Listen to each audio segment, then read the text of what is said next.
Bienvenidos a Renacer Teología Reformada, un espacio dedicado a estudiar las Escrituras con reverencia, profundidad y fidelidad al mensaje bíblico. Nuestro anhelo es abrir la Biblia y permitir que Dios mismo hable a nuestras vidas.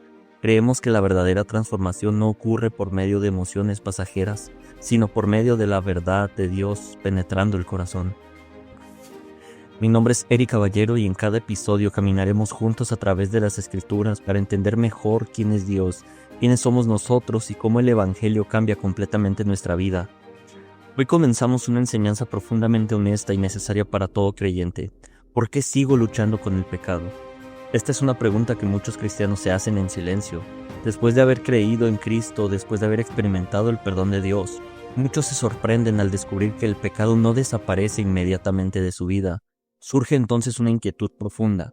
Si ya soy cristiano, ¿por qué sigo cayendo? ¿Por qué sigo sintiendo tentaciones? ¿Por qué parece que todavía hay una batalla dentro de mí? La Biblia no evade esta pregunta, al contrario, la enfrenta con total claridad, así que te invito a abrir tu Biblia y empecemos. La realidad de la lucha interna del creyente es una de las verdades más profundas y a la vez más incomprendidas de la vida cristiana.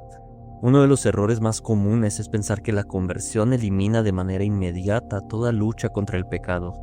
Muchas personas llegan a creer que si realmente pertenecieran a Dios, no experimentarían conflictos internos ni deseos contrarios a su fe. Sin embargo, la Escritura enseña exactamente lo contrario. La presencia de esta lucha no es evidencia de una fe falsa, sino, en muchos casos, una señal de que la vida espiritual verdaderamente ha comenzado. El apóstol Pablo describe esta realidad con una honestidad impactante en Romanos 7:19. Porque no hago el bien que quiero, sino el mal que no quiero, eso hago. En estas palabras se revela una tensión profunda dentro del creyente. Pablo no habla como alguien que ama el pecado, sino como alguien que desea obedecer a Dios, pero descubre otra fuerza operando en su interior. Más adelante reafirma esta lucha al decir, así que queriendo yo hacer el bien, hallo esta ley, que el mal está en mí. Romanos 7:21. Aquí encontramos una de las verdades más importantes para entender la vida cristiana. El creyente vive en una guerra espiritual interna.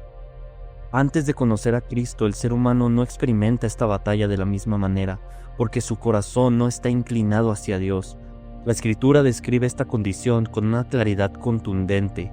No hay justo ni aun uno, no hay quien entienda, no hay quien busque a Dios. Romanos 3, versículos 10 al 11.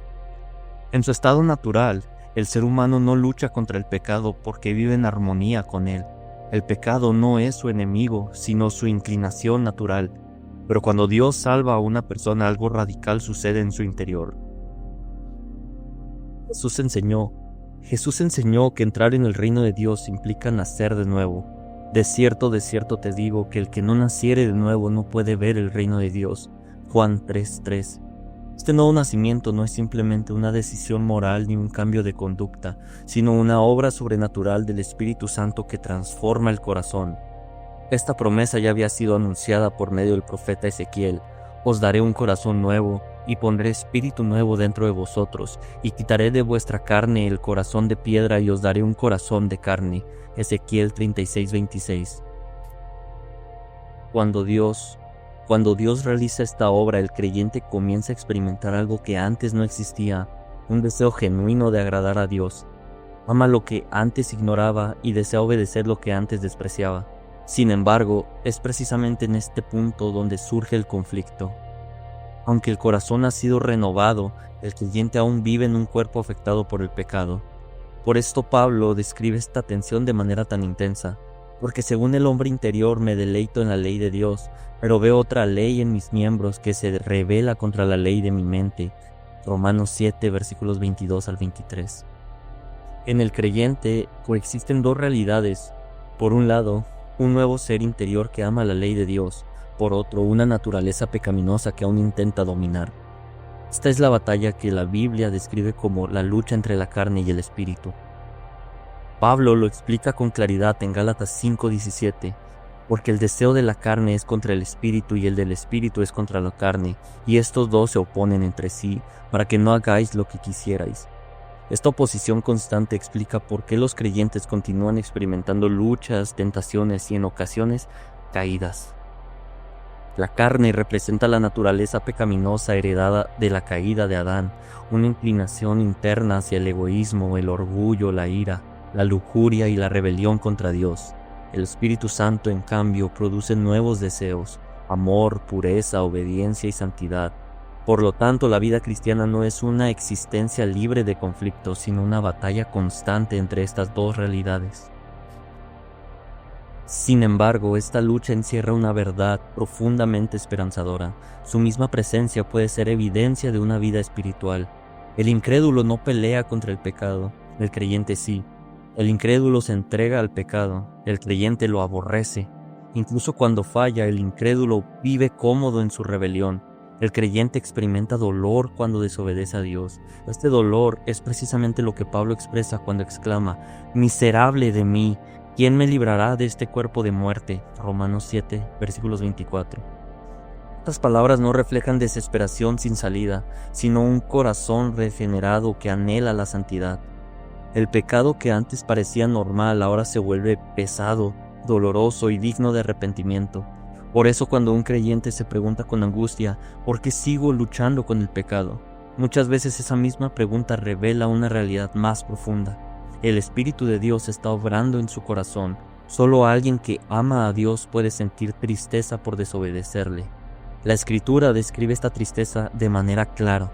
La tristeza que es según Dios produce arrepentimiento para salvación.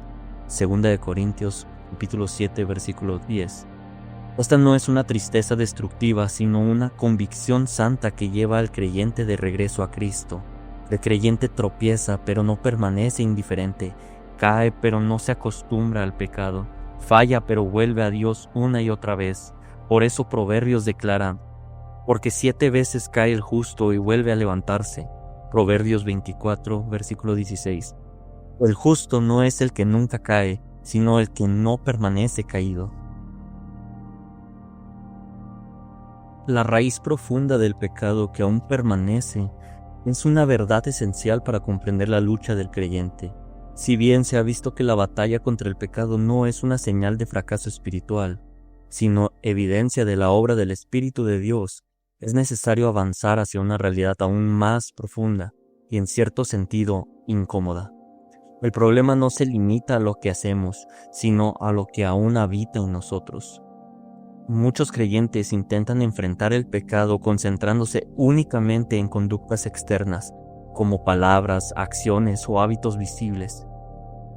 Sin embargo, la Escritura dirige la atención mucho más allá, revelando que el pecado no es simplemente una serie de actos aislados, sino una corrupción interna persistente incluso después de la regeneración.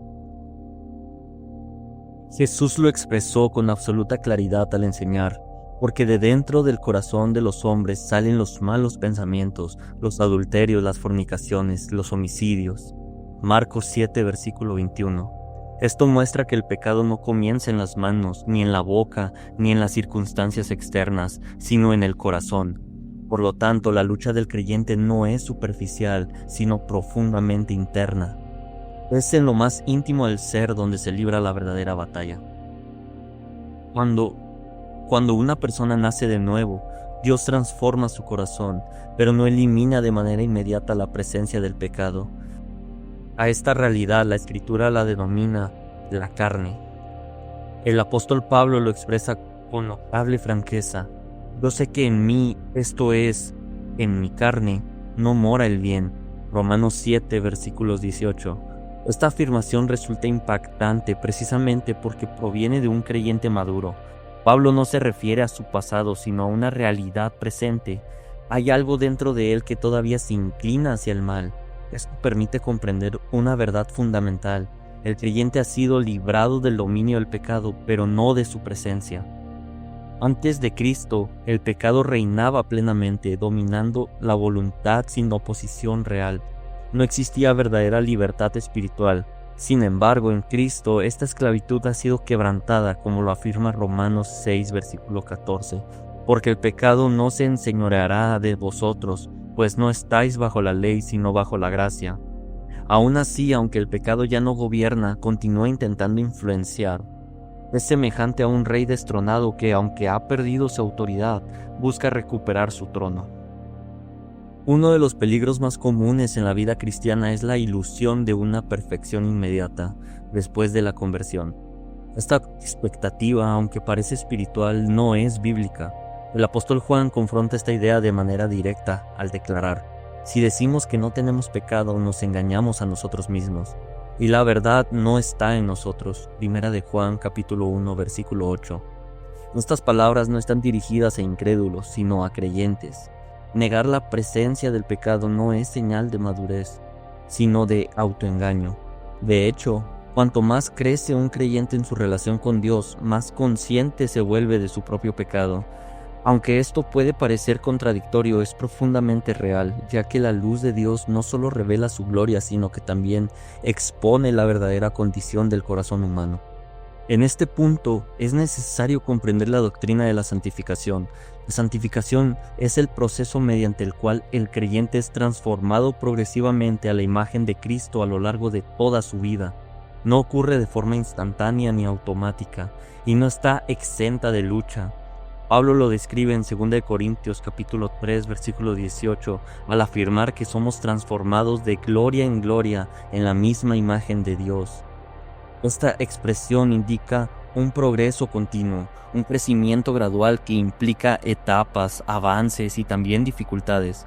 Dios no solo salva al creyente del castigo del pecado, sino que lo está salvando progresivamente de su poder. Sin embargo, este proceso incluye caídas, luchas, momentos de debilidad y tiempos de aprendizaje. Otra razón por la cual el creyente continúa luchando es que muchos patrones de pecado han sido formados a lo largo de años. El pecado no solo afecta decisiones momentáneas, sino que moldea hábitos, pensamientos y reacciones automáticas. Pablo describe esto como la pasada manera de vivir, exhortando: despojaos del viejo hombre que está viciado conforme a los deseos engañosos. Efesios 4, versículo 22. Este viejo hombre representa a la vida anterior denominada por el pecado. Aunque ya no define la identidad del creyente en Cristo, todavía deja huellas en su manera de pensar y de actuar. Por ello, la santificación también implica una acción deliberada. Renovaos en el espíritu de vuestra mente. Efesios 4, versículo 23. La transformación no se limita al comportamiento externo. Dios está obrando en lo más profundo, renovando la mente, reordenando los deseos y cambiando las motivaciones internas. Este proceso, sin embargo, requiere tiempo y perseverancia. El creyente vive entonces en una tensión constante. Por un lado, ya ha sido declarado justo en Cristo. Por otro, aún está siendo transformado en su vida diaria. La Escritura presenta esta realidad con claridad. Amados, ahora somos hijos de Dios, y aún no se ha manifestado lo que hemos de ser. Primera de Juan, capítulo 3, versículo 2. En esta afirmación conviven dos verdades, una identidad presente y una transformación futura. Esto explica por qué la lucha continúa. El creyente es una nueva criatura, pero aún no ha sido perfeccionado. Ha sido cambiado, pero no completamente conformado a la imagen de Cristo. Aunque esta lucha puede resultar dolorosa, no es inútil ni accidental. Dios la utiliza como parte de su obra en el creyente. No es señal de abandono, sino de formación espiritual. Santiago lo expresa al exhortar: hermanos míos, tened por sumo gozo cuando os halléis en diversas pruebas, sabiendo que la prueba de vuestra fe produce paciencia. Santiago capítulo 1, versículos 2 al 3. La lucha revela debilidades, expone los ídolos del corazón y muestra la necesidad constante de depender de Dios. Sin esta batalla, muchos caerían en la autosuficiencia, pero a través del conflicto interno, Dios enseña a confiar en su gracia. La pregunta sobre cómo luchar contra el pecado de manera bíblica y efectiva es una de las más prácticas y urgentes en la vida cristiana. Después de comprender que la lucha contra el pecado es real y que su raíz aún permanece en nosotros mientras somos santificados, surge una necesidad inevitable. No basta con reconocer la batalla, es necesario aprender a pelear correctamente. Muchos creyentes intentan vencer el pecado mediante la fuerza de voluntad, la disciplina externa o promesas personales. Sin embargo, aunque estos esfuerzos pueden tener cierto valor, no son suficientes para producir una transformación espiritual genuina. La Escritura no llama al creyente a confiar en sí mismo, sino en una realidad mucho más profunda, la obra de Cristo y el poder del Espíritu Santo. La victoria sobre el pecado comienza con una comprensión correcta de la identidad de Cristo. Uno de los errores más comunes es luchar desde una identidad equivocada, pensando, soy un pecador tratando de mejorar. No obstante, la Biblia enseña algo radicalmente distinto.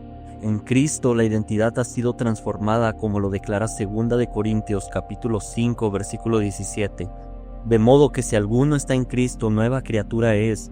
Las cosas viejas pasaron, he aquí todas son hechas nuevas. Esto no implica que el pecado haya desaparecido por completo, pero sí que ya no define quién es el creyente. Ahora es hijo de Dios, justificado y aceptado en Cristo. Pablo exhorta, así también vosotros consideraos muertos al pecado, pero vivos para Dios en Cristo Jesús. Romanos capítulo 6, versículo 11.